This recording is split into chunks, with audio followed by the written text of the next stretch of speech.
VTV food ప్రేక్షకులకు స్వాగతం. ఇవాళ నేను ఎంతో రుచికరమైన శనగపప్పు మటన్ తయారు చేయబోతున్నాను. దీనికి ముందుగా ఒక అరకిలో మటన్ని బాగా క్లీన్ చేసి పెట్టుకోండి.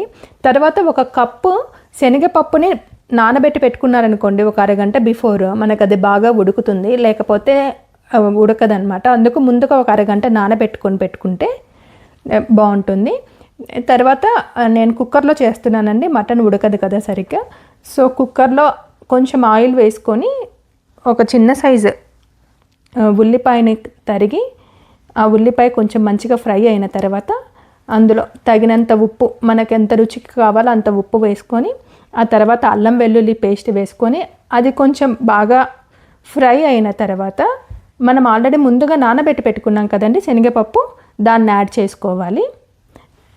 దానితో పాటు ఆల్రెడీ మనం మటన్ని కడిగి పెట్టుకున్నాం కదా, ఆ మటన్ని కూడా యాడ్ చేసుకొని మనకు ఎంత కారం అయితే కావాలో అంత కారం వేసేసుకొని, దానితో పాటు ధనియా పొడి, గరం మసాలా యాడ్ చేసేసుకొని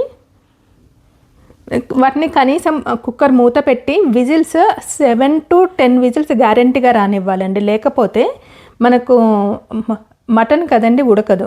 సో నేను మొత్తం 10 విజిల్స్ రానిచ్చాను. చూడండి, ఇప్పుడు 10 విజిల్స్ రానిచ్చేటప్పటికి మీకు చూస్తుంటేనే అర్థమవుతుంది పీస్ మెత్తగా ఉడికిపోయింది అనేసి. చూడండి ఎంత బాగుందో. మీకు నచ్చితే లైక్ చేయండి, షేర్ చేయండి. Please subscribe